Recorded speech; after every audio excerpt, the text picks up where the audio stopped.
So ready to go? Just give me 1 second. I'm just making sure things. There we go. Oh boy, that sounds official. Okay, yeah, you guys are good. All right. Well, thank you for coming, everybody. So this is our first meeting from the economic development in quite a long time, and hopefully this 5-letter word of COVID we will forget one day and never think about it again. So anyway, without further ado, I know some of us have to go to work, I guess, but we'll try to make it as quick as possible. So we got an agenda that everybody got, so we'll get somebody to maybe adopt the agenda. All right, so Chris and Dave. All right, I'm sure everybody's in favor. Anybody have any pecuniary interest on any of the agendas here? No. There's no yeses. All right. So we have minutes from June 9th, 2021. I don't know if somebody wants to adopt those minutes. I can. Chris, I have a correction. Oh, okay, go ahead. Item 3.1 says that we adopted that I had moved to adopt the Environment Committee meeting minutes. I think it's supposed to be the Economic Development Advisory Committee. You're probably right, actually. I missed that. All right, we'll fix that. Noted. All right, get a seconder for those minutes. There's not too many of us to choose from. There's only 4 of us, so I see. can. Okay, Renee, thank you. All right, everybody in favor of those minutes? Aye. All right, thank you. All right, let's get right onto it. So for 4.1, I believe Sebastien was going to talk about the Sino thing, but I believe Mark is the key person for this one here. Yep. Just wanted to brief the committee in terms of the CINO project. We had an original CINO program funded through FedNor in partnership with Mark Stay Warren Economic Partners in French River, which was completed late November, December 1st of last year. Back in June, July of 2021, we proceeded to make a secondary application to extend the program for an additional 3 years with declining funding. We're officially, how can I say, I got to watch the words I use, but things are positive in moving forward. So basically the application would be funded to help offset the expenses of a regional economic development coordinator or officer, which is Sebastien Agrandin, funded in part by FedNor for $238,000, or just under $239,000 over 3 years.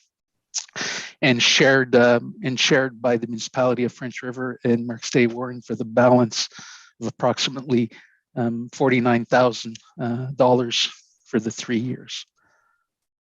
Things are looking favorable. We're hoping to bring back an agreed upon document for municipal councils to sign off on over the 3-year period.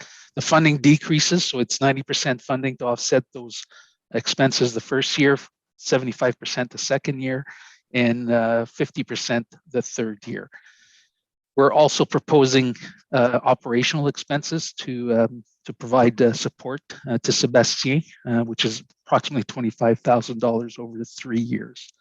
For committee's information, the municipal economic development budget, which we discussed at council last week, is set at $34,000 a year. So as you can see, we're looking at those numbers being covered for 2022 and then slight adjustments going forward for 2023, 2024. So that's where we're at.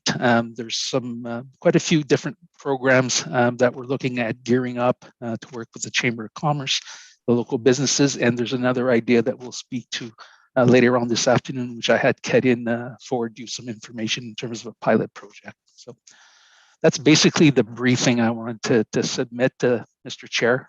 Right. Thank you. I just have a question, if I may. So on the $239,000, that's the money that's being paid by FedNor? Yeah. So it's a $333,000 project over 3 years. Okay. So the 239, that's all salary, or is that accounted for? Is that accounting for other stuff? No, that's salary, benefits, and memberships, and some training and travel. Okay, all right, okay, thank you. Does anybody have any questions or? All good, all right.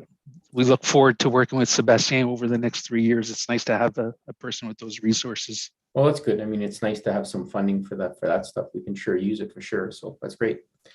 All right, the next project we're going to talk about 4.2 is the good old high-speed internet program. So I know we've been discussing this in many times over the years, and the frustration with what high-speed internet is always getting government funding, and we've been, I guess French River has been sort of what's the word, bypassed, I guess, for a lot of them. But I think Mark's going to bring us up to speed on a few possibilities moving forward.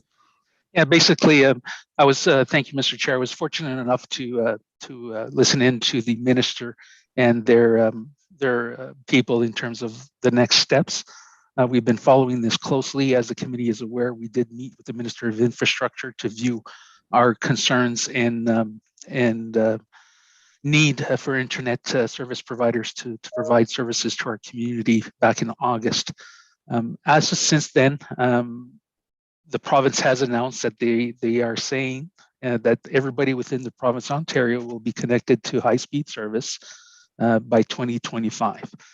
So I've attached some documents for your review in terms of the presentation we went through. So I won't spend much time on that, but just wanted to let you know that part of that strategy was to create a list of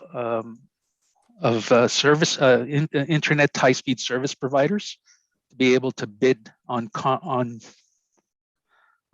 contracts for the government for funding.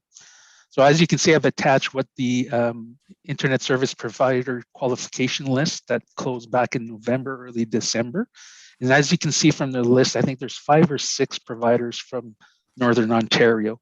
And if you go to some of their websites, for example, I think Agilisis Networks and I think ViaNet sort of surround our area. So they go down 69 and go down 17 and sort of all over our area. So I'm hoping that some of these people have submitted their applications to be able to bid on lots within their areas. I've also included a map of lot 39 for the auction, which is supposed to be finishing sometime in March, beginning of April, and hopefully announcements are made shortly after that of who's been successful, and that somebody did actually bid on our lot. So our lot is comprised of the municipality of territory within Killarney, St. Charles, French River, Marks Day Warren, and a few little sections of West Nipissing. It's a fairly large section, and actually the reserve price is about $60 million.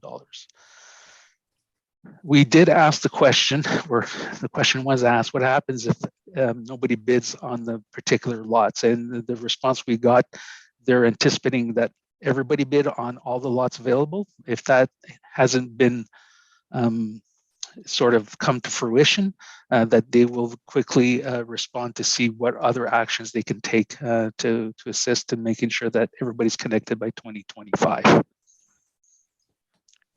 So if I may ask a question, so are there any specific dollars that are associated with our specific area? From what I can, there's dollars associated throughout the whole province. And I'm assuming the auction of the service providers is to see who would be using the least amount of provincial dollars allocated to the project in sort of part of their evaluation. Now, a lot of this, for everybody's information, is mainly on wired high-speed internet, so physical lines. So I'm not so sure. And I know with the Starlink program and other wireless programs coming out with fairly significant speeds available, such as Rogers and other service providers within that have showed up in the area. I'm not so sure how they're going to deal with that, but that's above my pay grade, let's say. But we're certainly keeping a close eye. And our partner at Blue Sky Net, Susan Church, has been very good at keeping us informed of what's going on. It is in the inner works. And we also have Sebastien participating on those sessions and keeping us abreast of what's going on. Anybody have any questions? Chris, go ahead. Oh, just a comment that like I live on the river close to Albin. Well, not that close to Albin, 7 kilometers away, I guess. But several of us in our area have been able to get Rogers FWA, the fixed, which, I'm unlimited now. It's such an improvement. It's not high speed, but I know one of my neighbors who works at Valet, like she was paying $300-400 a month with all the meetings that she has just to stay connected with work, and just got it, the FWA last week, and what a difference. Yeah, I've heard good comments from that service. So yeah, I was also at somebody's house the other day, and they had just acquired the Starlink, and it's actually pretty cool. It's not very hard to install. It's a little bit expensive to start off with, because I think his initial cost was, I think, $600 or $700, $600 or something like that. But considering that it's an unlimited service, and it worked fine, they were streaming and all that stuff. So that it's getting there, but it seems to be very scattered, and there's not one big project coming along and say, hey, here's the savior for the whole of French River. Not yet, anyway. So. No, and the constant message I'm getting from the different sources at the different levels of the provincial government is the government has promised that everybody will be receiving high-speed internet by the year 2025. I think it's a lofty goal, but I'll give them the benefit of the doubt as long as we're one of those first ones. Yeah, well, that promise is, I guess, is going to be fulfilled at the ballot box in June then. Yeah. So as we get more information, Mr. Chair, I'll certainly keep the committee apprised of what's going on. Yeah. So one question on that, is there any way that we can, I don't know, what's the word, entice or make this thing a little bit more attractive for any of these providers? Is there anything we can offer them, or things that we can sort of do with ground, prepare the ground forward, or we're just basically at the mercy of grants from the government, funding from government, and that's it? That's all. For the cost of getting these things in place, I don't think the municipality is on the same page of the volumes of funds required. Yeah. Where we can be of assistance is road allowances or various other ways that we can provide them access to run their wires or those types of infrastructure within the municipality. If there's towers to be erected, I'm sure the red tape associated with that, which we've already put in place for one service provider, which we're still waiting for the tower to be erected. Those types of things, I think, is incentives and things that I've made people aware that we're open, that we will work with anybody who wants to work with us to be able to facilitate things. In terms of a financial contribution, Mr. Chair, I don't think it's the little bit that we can offer that'll make a big difference. Mm-hmm. All right, thanks. Well, it'll be great when down the road when we can say that we have high-speed internet, and it'll sure help for, everybody involved, as everybody's been using internet more and more so over the last 2 years, and adapting to technology that a lot of people didn't even use. Now that sort of forced in doing it because of the 5-letter word, but also, from a business perspective, I just sometimes I don't understand how some businesses can actually function efficiently without high-speed internet. So anyway, so that'll be great moving forward if we can get that done. All right. Any other questions or comments, Chris? Yes. Yeah, I'm just wondering, have we surveyed the local businesses to find out what they're using, and do they know like any new options? Like that FWA, was fairly new. I'm just wondering, do we have an idea of what people are trying to use out there? I'm not sure. Mark, would you have an answer to that? In the community of Alban, a lot of them have done similarly to what the municipality has done. We have a fiber optic line running from the Bell services, although it's on a fiber line, it's not fiber optic service, and we have 200 megabytes per second of service, and we actually take that and we feed it to our other municipal buildings for internet and phone services. I know the high school's on the same type of program, and many of the businesses have joined up to that program as well. So Okay. some of them are doing okay, and some of them are still struggling with some of the other service providers. All right, thank you. Any other questions?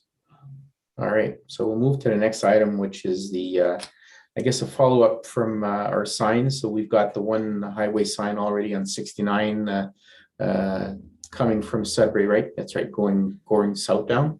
And again, I was looking at it the other day coming, and it's actually, it's a pretty nice sign. So now we're talking about enhancing those, not enhancing, but adding more signs. So again, I'll pass the baton to you there, Mark. Okay, and this is more of an update for, at the last meeting, you asked staff to research the potential of upgrading the smaller signs on 64 and 535. You'll see within your package sort of a design that has been provided to us, and that would cost us about $9,000 a sign, give or take. As another update, with council budget that is currently ongoing, and council has reviewed the budget last Thursday, they're looking at including $30,000 to complete these signs for those two areas. And council is also contemplating funding the Highway 69 sign northbound coming from Toronto at our borders to be also looked at. And they're making use of available funding through the sale of a certain asset once that is completed. So hopefully by the next meeting, we have concurrent information in terms of how we can proceed to complete our decorative welcome signs for the municipality at all four entrances. Are we looking at getting those done like this spring or summer? My hopes, keep my fingers crossed, because that 4-letter word, supplies and construction are a little bit out of whack, but it is my hope to be able to at least start the process and hopefully by the fall have those completed. All right, cool. Any questions on any of that stuff? I just, so I like the smaller signs. I don't know, is that Pepsi glass or something or what's, and could we just like get them to cut it round so that it's not corners? Yeah, I had the same comments, Renee. I was just, before we start the discussions with the designer, I wanted to make sure that council had approved the budget allocations. So okay. And once that's done, then we'll proceed to bring back another mock and get those types of comments. But I had some of the same questions, and maybe with a little bit more funds that we have, is there something different that we can do? Okay. Oh, yeah, I didn't notice that border, so yeah. Okay. Oh, I did. Looked at it quick, but I missed the border. Yep. It's see-through, but I mean, it's still there. Yeah. But good news is the recommendations from committee have been listened to and are going to be proceeding forward. Okay. Good news. Any other questions, comments? Would be nice to have those up before the election. Not supposed to say things like that. Not nice. It just makes the count makes us look good. We worked hard these last 4 years. Yeah. Yes. All right. Also for the committee's information, I'd like to dabble into lighting some of those signs. So if you're in agreement, I'd like to get some costing to see if we can squeeze that in or not. It'd be nice to have some solar lighting, especially on Highway 69. But if you're in agreement, we'll pursue that as well once we're I think it's a great idea. I mean, I can't see that being that expensive for solar light on there.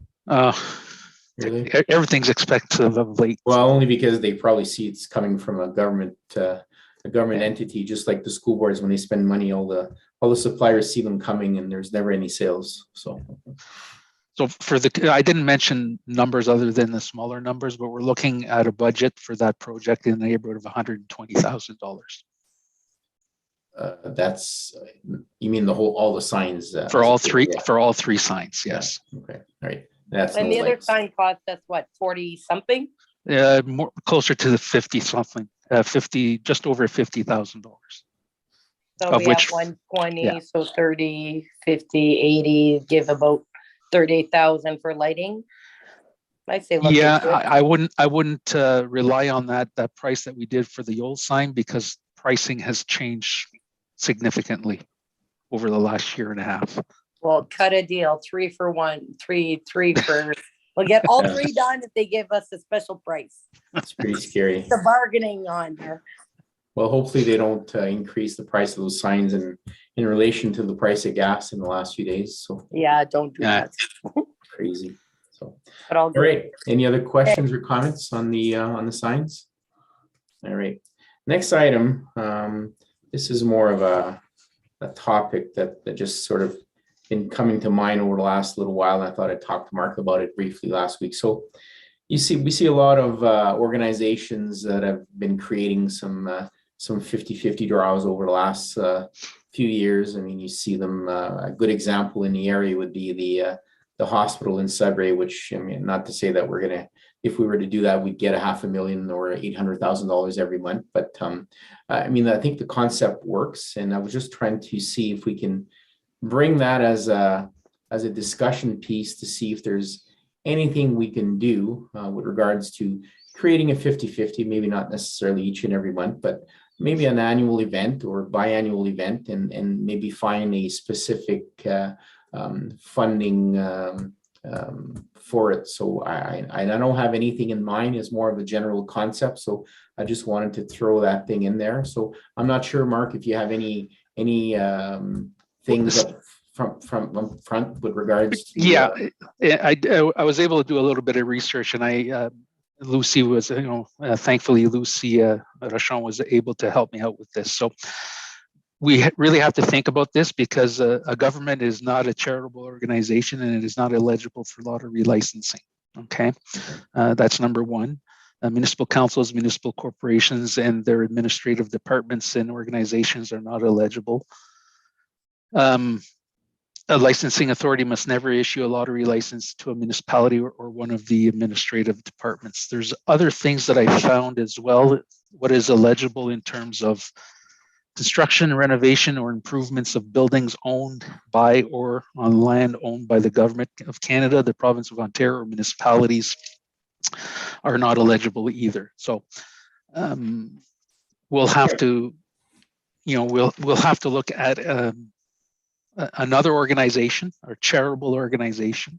If you create an organization, that organization has to be in existence for a minimum of 1 year prior to making applications. Not saying it can't be done, Mr. Chair. I just wanted you to upfront that you knew what the rules and regulations are in terms of running it through the municipality.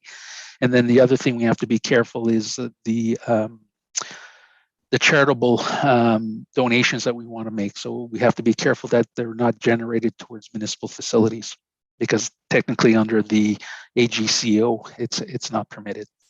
All right. So a lot of red tape is there. Yeah. Okay. Right. I just thought, because I'm looking at, you look at a lot of these things and they seem to work very well.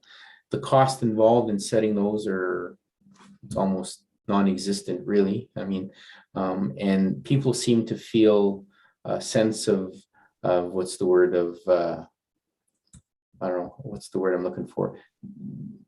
People feel like it's going for a good cause, and then it's sort of like a local thing. It's more personal. Sending money to, let's say, a hospital 50-50 as opposed to buying a Lotto Max. So although Lotto Max you'll win a lot more, but anyway. Okay, so we'll leave it at that. We just need to put more thought and effort into it in terms of, because if that be the case, all the municipalities in Ontario would be running 50-50 draws. Okay, so I guess hospitals don't fit exactly the same. They're charitable organizations and they're separate from government agencies. Yeah, okay. Although they're funded by government agencies. I'm not debating that. Yep. Okay, all right. And next item is the ice fishing challenge. So I guess, Mark, you're still on the. Okay. there was an opportunity presented to the community just before Christmas of registering our community with the fishing challenge, and I thought it'd be a neat endeavor to undertake. And I had discussions with the chair, so we did join up. So we provided you with a link to the Facebook page. I've also found a link to the Anglers Atlas, where the participating point system is all in place, and I'll forward that link to you as well.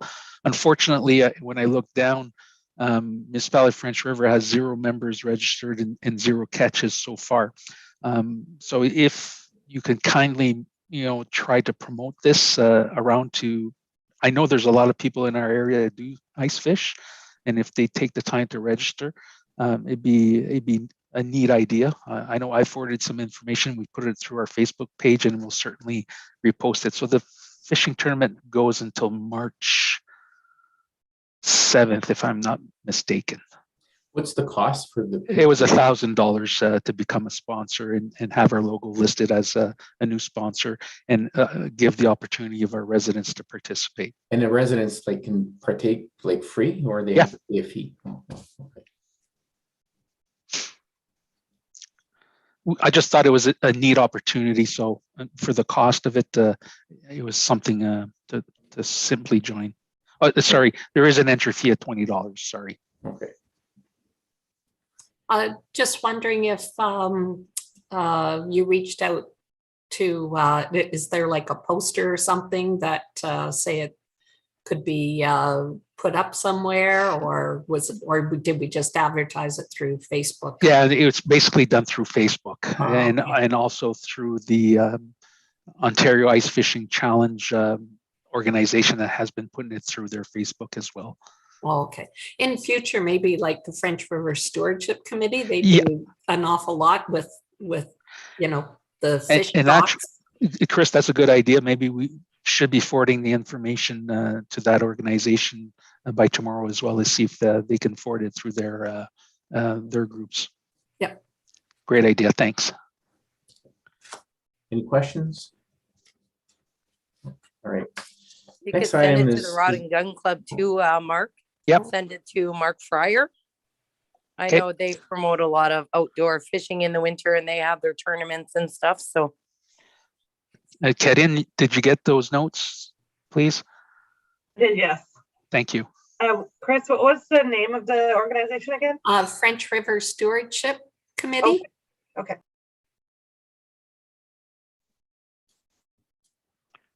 All right. Right. The next item is an update on the industrial park. So if you recall, a little over a year or 2 years ago, we started talking about selling the lot at the corner of 535 and 64 and 69. So that was finally sold last year, and now Mark's going to give us a little bit of an update about where the project stands, and it's a very interesting one anyway. It's extremely interesting, Mr. Chair, and I had the opportunity of spending about 45 minutes to an hour with Brian Romaco shortly after Christmas, and got an update of what is happening. So they're still progressing. Again, COVID has put a damper and sort of lengthened out a lot of projects within the industry and within the province. That being said, they're moving forward. They've completed certain studies. They are working at solidifying some of the main tenants, and hopefully that they come back with some news. And once they have that in place, they're wanting to sit with the municipality to go over their site plan prior to submitting their application to the planning board for approval. They have done some work and some clearing on the site just to show that, yes, it's coming. Yes, we're working at it. And I know they've completed their traffic study as well. So they're progressively working towards it, not as quick as what they would want to, but they're still very anxious to get it going. All right, and then there's no stumbling blocks there for the for that legal thing that came about there several months ago. That's all gone now. So No, that's been gone since June of last year. The other thing in my discussions with the two investors is the municipality is here to assist. The municipality is here to do what it can to provide you support and assistance if you need letters of support to whomever you're talking with, and that the land is properly zoned and ready for development. all right. Any questions? No. All right. The next item is roundtable. I'm just going to ask a question just because I think about it so as a spinoff to the industrial park.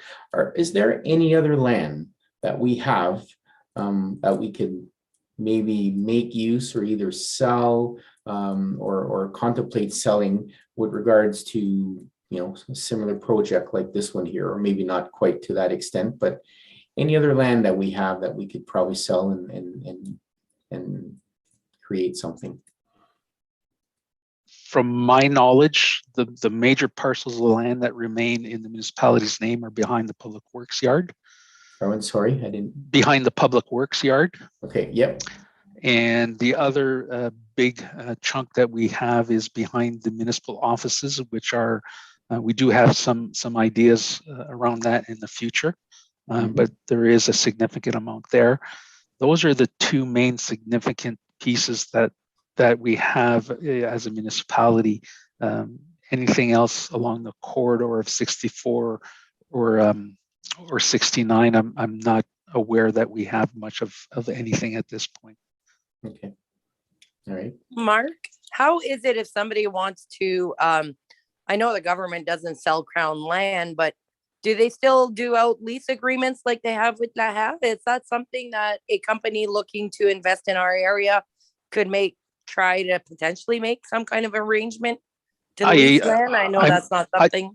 Yeah, I don't know the particulars of that, but certainly we have contacts within the Ministry of Municipal, well, what's their new name now? Ministry of Natural Resources, Forestry, and we have contacts there. That's if somebody gets a hold of us or gets a hold of Sebastien, we can certainly make the contact to see what's available, what can be done. I know there was a successful story that Le Haye is building an expansion to their mill operations that's on Crown land.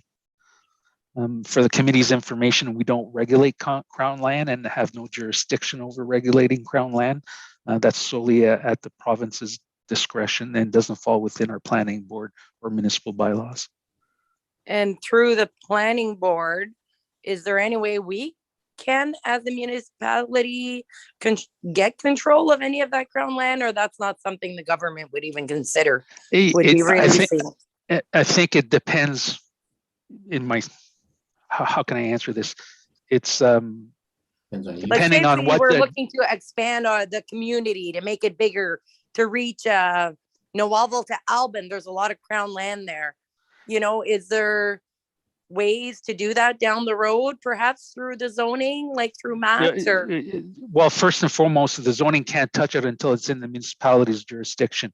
Any Crown land is not in municipalities' jurisdictions, so the planning board can't do anything. So the first and foremost would be what the idea is, and to present a business plan or an opportunity to the province to see if they would consider something like that. I'm not saying it can't be done. I'm just saying it depends on what the initiative is. That's the word I was looking at. I'm sure Sudbury worked something out to get bigger and bigger and bigger in all the other small towns around. So there must be something out there that could allow us or would allow us. I guess it, like you say, look into it in the future, maybe if ever we get big. I know of examples of Elliott Lake were able to be successfully get Crown land to develop around lakes for attracting new residents. That was back in the late 90s, early 2000s. And other municipalities of that nature have done similar work. So like I said, I'm not saying it's not doable. I think there's opportunities there, but it would be depending on what the case is. Imagine Crown land around a lake where we can build a retirement home. Yeah, that idea has been floated. Actually, don't need Crown land. There's a nice piece of land in a sector of the municipality on private land that would fit that bill. Any other questions? Dave, you've been quiet. Any comments, round table on anything? No, yeah, I'm just listening on everything there. My first meeting in here, so I'm just kind of getting a sense of what's going on. Seems pretty good. Well, the initiation isn't too difficult, so, No. all right. All right, thank you. Chris? Just personally, I just taken over as president of the French River Horticulture Society. Okay. Not quite up to speed, but this year is the year of the gardens. So, and of course, we have a new owner at French River Gardens, and hopefully we'll be able to have an executive meeting in March to start planning something if, the pandemic starts to wane. So that's just my personal news, I guess. And then are we going to talk about what was sent out this morning? Because that looked pretty interesting. Oh, yeah, actually, I forgot about that. I forgot to add it to the agenda, so we will go back and do that in a sec for sure. So, yep. Okay. Or actually, how about we do that right now, if that's okay. So I'll give it back to Mark again. Okay, I should have brought a glass of water. Sorry. So yeah, we received this information late yesterday afternoon, and after having a discussion with Sebastien and also having a discussion with the chair, we thought it'd be appropriate to bring it to the committee's level. It seems something very interesting to help support our municipal businesses within our community. And basically right now they're accepting letters of interest or submissions of expressions of interest by February 18th. And to choose a pilot project or 4 communities in Northern Ontario to do the pilot on these. Doesn't, just because you submit doesn't necessarily mean will be accepted, but it's my recommendation to the committee that we have nothing to lose by submitting an application. And if it does come to fruition, I think it'd be something fairly neat to bring in to play within our area and our community.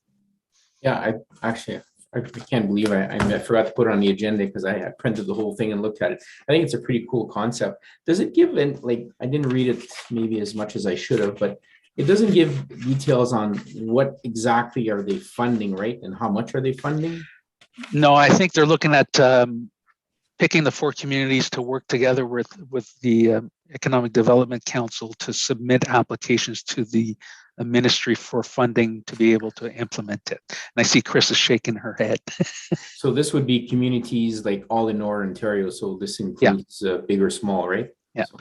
And with my discussions with Sebastien, he's prepared to submit the expression of interest for the municipality of French River if everybody's in agreement. Yeah, well, I don't see why we would say no. Any objections here? Everybody in favor of this, I'm assuming. Yeah, I guess. Great idea. Okay. Yep, for sure. So I'll let Sebastien know as soon as we get off we end our meeting. Yeah, we only have a week Friday to submit that. So is the process to submit like a fairly lengthy one, or is more of a general?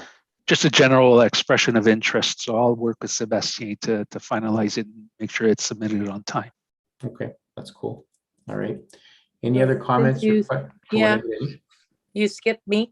sorry. Christine, I'm glad to hear that you're on board for the Horticultural Society. The Beautification Committee will probably, we normally worked with Donna on some projects, so I'll probably be reaching out to you in the future. So that's all I have to say. All right. Yeah. So we'll have petunias in those, Yeah. Well, the color is supposed to be red this year, so there you go. supposed And to I show did our have- pride. And Renee, I had so many comments from people about how nice they looked in Elbin and Noelville. Really great job. Did awesome. Yeah, I'm actually looking at putting in a small committee right now. And I've had about 6 people right now that have joined up to help out with different flower and different projects that we could probably work together on with the horticultural to make things better. So that's the future, this summer's future. All right. Great. Thanks. Any other comments, Mark? You haven't said a word all meeting. Thank you for your patience for listening to me. That's all good. It's all good. I have All right. one more little thing. Go Like ahead. it's little. It's all good. But last summer, I just realized it happened probably after the last meeting. Some of my neighbors and I erected a little free library on Dry Pine Bay Road, Oh, yes. charter number 127130. I cannot tell you how many people use that library. I go there every 2-3 days, and there's new books in there, and some I know where they came from, many I don't. Mhm. And I just, for the cost, well, it didn't cost us anything except to register the library. I Mhm. was able to get copies of all the free, because I'm the steward. I entered a contest and got all the Giller Prize winning books. Mhm. And have put them in the library, special donation from Scotiabank. So we were selected, our community. And I would just love to see more of them in our community. The cost is minimal. And maybe the Horticulture Society, we could get volunteers to be stewards in the So different areas. that library, that concept, that's there's an association for that concept, right? So that's what you were saying you were registering with? Yep, it's in the States. I believe it was something like $60 Canadian, 40 something American, and you only pay it once. And it's basically to get the plaque that is engraved your number. Mhm. And then as the steward, I get newsletters every month, and you can enter contests to get more books and whatnot. But What kind of books do people bring in? Anything? oh, like brand new books, Oh, really? all sorts of books. But in this area, yeah, it just every day is a little bit different. And some children's books, some people have put puzzles in there, and they go right away, especially with the over COVID. But there's so many more winter residents around that it's really getting a high use. So it's just been fun. But I think it just adds something to the neighborhood. It just Sure. adds to the joy of living in this area. Another reason to drive out. Yep. Yeah. All right. Any other comments, or that's about it? Okay, well, thank you everybody for coming in. It wasn't a very long meeting, but it was a very informative one. I'm looking forward to that, to a few projects coming along, the signs and the application for that Main Street and stuff like that. So a lot of interesting things. So I'm not sure when the next meeting is going to be, but we'll call it within the next few months, and probably do an update with regards to some of these things that we spoke in today. So probably not until April or May, probably. So I would suggest sometime in April would probably be good. okay, perfect. All right. Well, thank you, everybody. And I'm glad I Thank you. fixed my technical difficulties before this, only a few minutes before, so that's good. So, all right, thank you very much. Thanks, Take care, everyone. Have a everyone. good afternoon. Bye. Good afternoon. Bye. Hey, Bye. we met your deadline, Renee. That's right. You did. Thank you. You got 10 more minutes to Bye. sing to us if you want. Bye. Bye.